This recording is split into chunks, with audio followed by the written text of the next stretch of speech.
C'est l'été. Il fait chaud. Les tenues sont de plus en plus légères, les vacances approchent. C'est aussi le moment de belles rencontres. Qu'elles débouchent ou non sur le long terme, il se peut que le simple flirt évolue jusqu'à la relation sexuelle. Ton crush peut avoir les plus beaux yeux du monde, le plus charmant des sourires. Ce n'est pas une raison pour que tout le reste soit obligatoirement à l'avenant.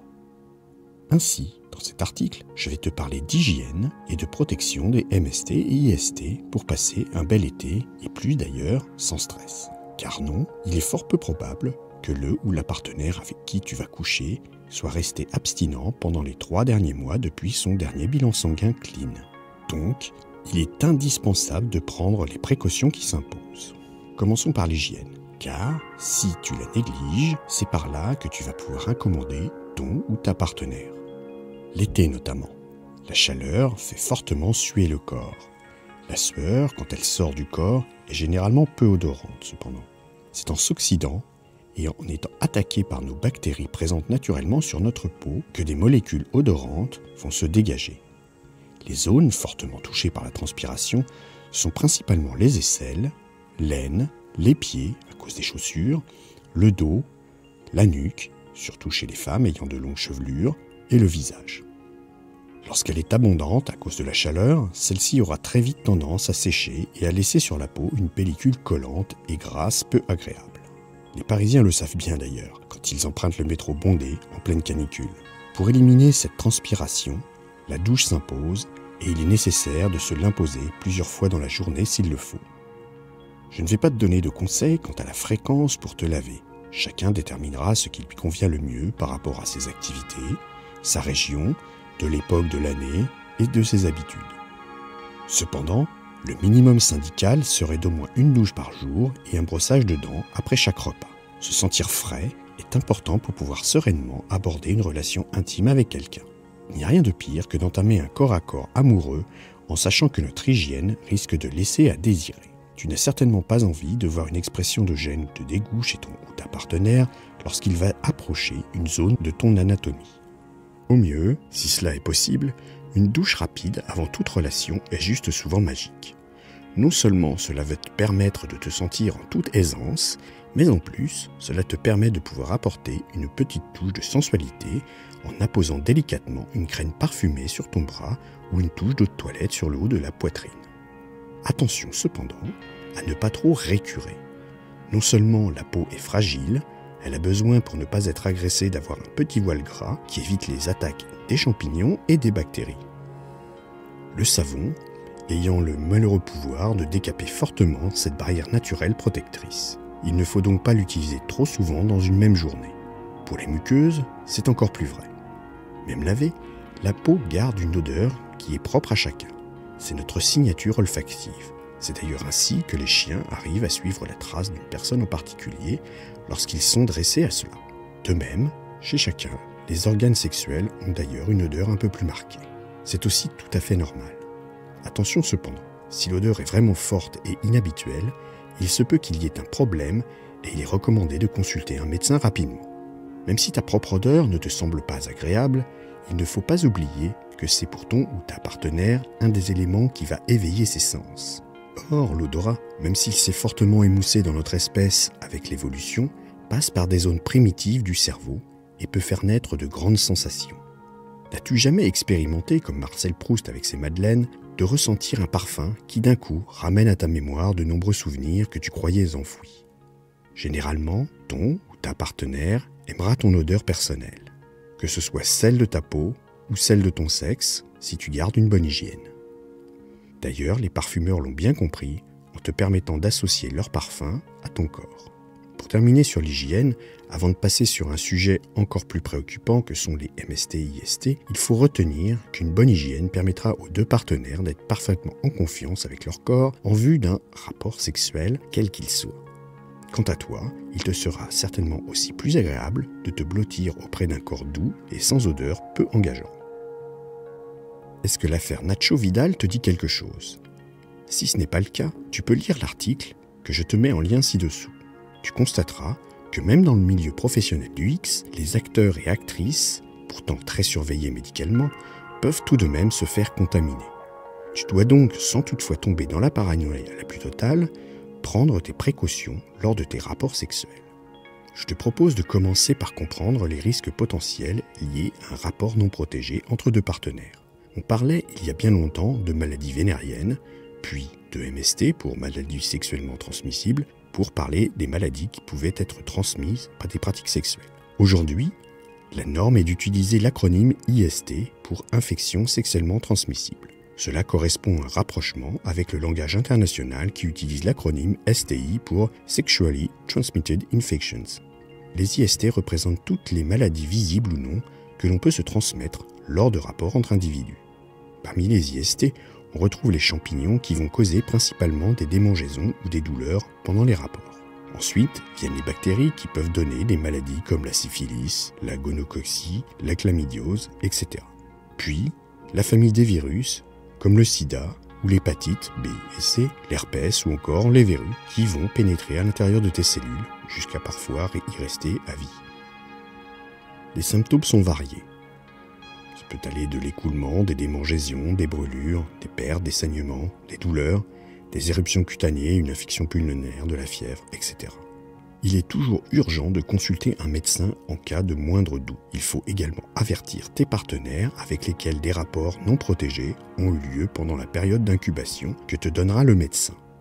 Parfois, le traitement devra se prendre chez les deux partenaires pour qu'il soit efficace. Il n'y a malheureusement pas toujours de traitement efficace une fois l'infection déclarée. La contamination peut se faire entre la peau et les muqueuses des organes génitaux, par les organes génitaux et la bouche, ou encore par les organes génitaux et le rectum. Il n'est pas toujours nécessaire qu'une plaie soit présente, pour les bactéries et les mycoses par exemple. Certaines IST se soignent assez bien après avoir consulté un médecin. Pour d'autres, comme les hépatites et le sida, c'est une autre histoire. Il est donc impératif d'avoir des rapports qui soient toujours sains pour soi. En effet, penser à soi permet aussi de penser aux autres en évitant de les contaminer par méconnaissance. La règle est simple. Tout rapport avec un nouveau ou une nouvelle partenaire doit être un rapport protégé. Il est possible de se passer de protection uniquement lorsque les partenaires ont effectué 2 prises de sang à 3 mois d'intervalle, que celles-ci sont négatives.